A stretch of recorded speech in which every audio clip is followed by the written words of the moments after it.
श्यामा अपने इकलौते बेटे रौनक की शादी को लेकर परेशान रहती है।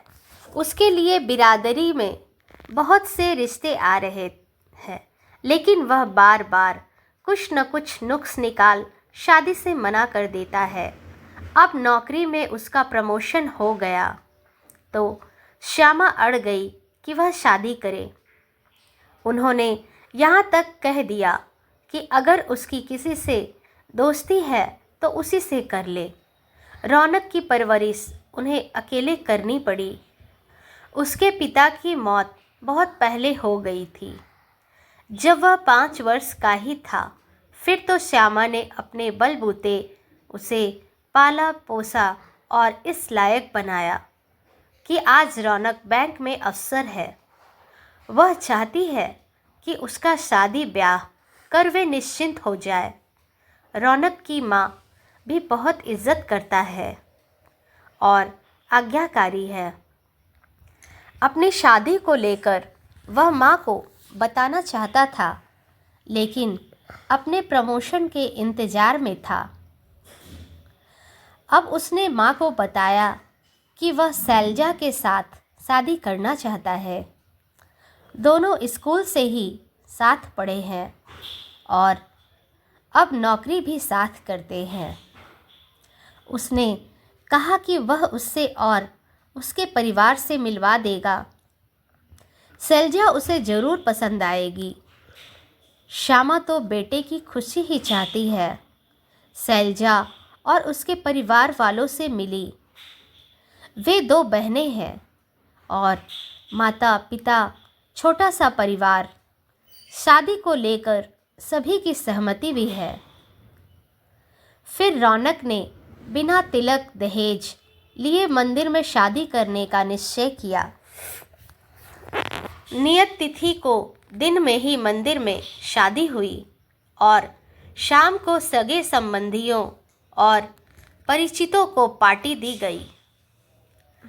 अब घर में सुंदर सी बहू आ गई, जिसकी कई वर्षों से श्यामा ने रट लगा रखी थी। बहू सुशील और काम में निपुण है।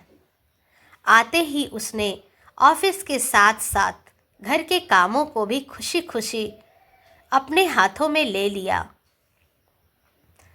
उसकी कोशिश रहती कि उसकी सासू माँ को आराम हो, ज़्यादा काम ना करना पड़े। लेकिन श्यामा को घर में आई बहू अपनी प्रतिद्वंदी लगने लगी। वह नहीं चाहती कि बहू उससे 20 हो।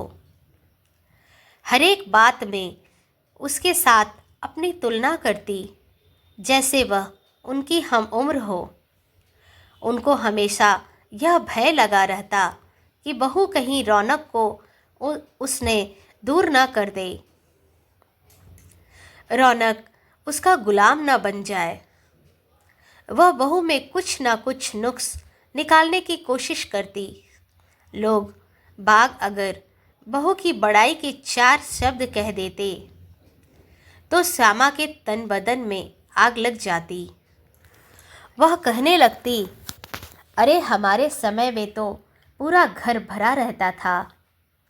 सास ससुर नंद देवर सबकी खुशामद और सुबह से शाम काम करो, फिर भी हम मस्त रहते। खैर, शैलजा को ये सब सुनने की फुर्सत न थी। वैसे भी उसका ज़्यादा समय तो ऑफिस में ही बीतता। वह तो रविवार को भी जल्दी घर का काम खत्म करके नियत समय पर 2 घंटे के लिए निकल जाती। श्यामा के मन में तो चोर था। उसने रौनक से शिकायत करनी शुरू की। रौनक ने एक रविवार को माँ को कहा कि वह तैयार होकर साथ चले, कुछ ज़रूरी काम है। रौनक उनको अपनी स्कूटी पर बैठाकर ले गया। श्यामा अपने को गरीबों की झुग्गी झोपड़ी वाली बस्ती में देख सोचने लगी कि यहाँ रौनक को क्या काम आ पड़ी। वह यहाँ किस लिए लेकर आया है। वह पूछना चाह रही थी कि तभी उसकी नज़र मैदान में पेड़ के नीचे बच्चों के साथ बैठी बहू दिखी। जमीन पर दरी बिछी हुई थी। बच्चे सामने 3-4 लाइन में बैठे थे। वह सामने बैठे बच्चों को समझा रही थी। अचानक शैलजा की आंखें श्यामा से मिली। शैलजा को घबराहट हुई। वह तुरंत उठ खड़ी हुई और उनके पास जाकर उसने पूछा, क्या कुछ खास बात है? रौनक कुछ जवाब देता उससे पहले ही श्यामा बोल पड़ी, माफ़ करना बहू, मैं नहीं जानती थी कि तुम इतना नेक काम करती हो। मैं हर एक रविवार को रौनक से शिकायत करती थी। अच्छा हुआ मैंने अपनी आँखों से देख लिया। सचमुच मेरी बहू तो लाखों में एक है। मेरी भी गलती है, आपको बता कर आना चाहिए था। तो आप क्यों शक और शिकायत करती? पास खड़ा गौरव सास बहू की बातें सुन मुस्कुरा रहा था। मैं आपको बता सकती थी माँ जी, लेकिन मुझको लगा आप आपत्ति ना करें। मैं कॉलेज में पढ़ती थी, तभी से यहाँ के बच्चों की पढ़ाई लिखाई में सहायता करती हूँ। सबसे पहले तो घर का काम करने वाली महरी के बेटे को पढ़ाने से शुरू हुई। आप देख ही रही हैं कितने बच्चे हो गए हैं। ये सब छठी से लेकर 10वीं में पढ़ने वाले हैं। शैलजा ने अच्छे से समझाया ताकि उसकी सासू माँ के मन में कोई भ्रम न रहे। इधर श्यामा को अपनी सोच पर ग्लानि हो रही है, पर अपने बेटे रौनक पर गर्व हुआ कि उसने इतनी समझदार लड़की को अपना जीवन साथी चुना। श्यामा के चेहरे पर एक संतुष्टि और खुशी देखते ही बन रही है। अपने कमरे से अचानक सासू माँ की आवाज़ लगाई, सगुन ओ सगुन, जल्दी आना। मैं अचानक तेज आवाज़ सुनकर माँ जी के कमरे में गई। माँ जी ने कहा, रमा, बुआ की लड़की की शादी में जाना है। कल सुबह सामान की पैकिंग कर लेना और सोना को भी लेते चलना।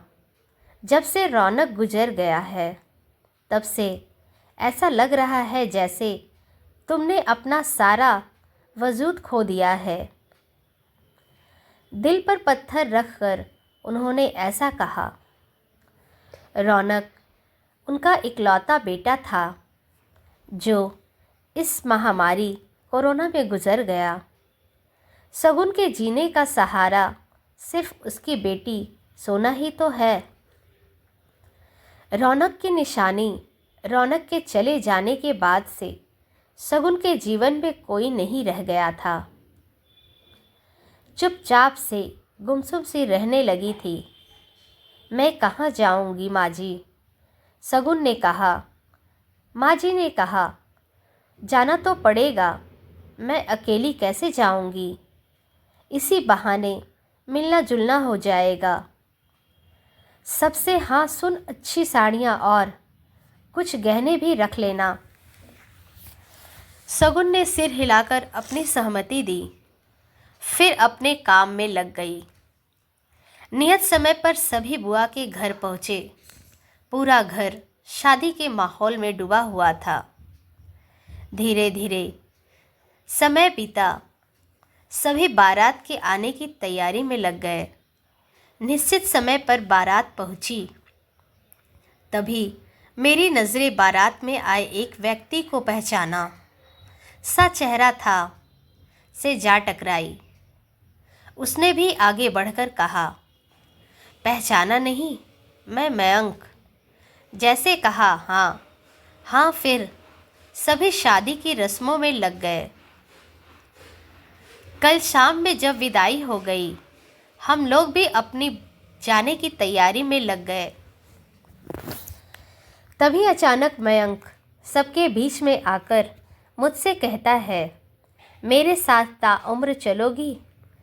शगुन कुछ बोल पाती उससे पहले मयंक ने कहा, मुझे सारी बातें पता है, मैंने माँ जी से आज्ञा ले लिया है। शगुन माँ की तरफ देखती है। माँ जी ने सिर हिलाकर अपनी सहमति दे दी। मयंक ने मुस्कुराहट भरी नज़रों से शगुन की ओर देखते हुए अपना हाथ बढ़ाया। फैसला नई जिंदगी का अब तुम्हारे हाथ में है। शगुन ने अपना हाथ मयंक को देते हुए दोबारा जीवन में रौनक लाने का फैसला किया।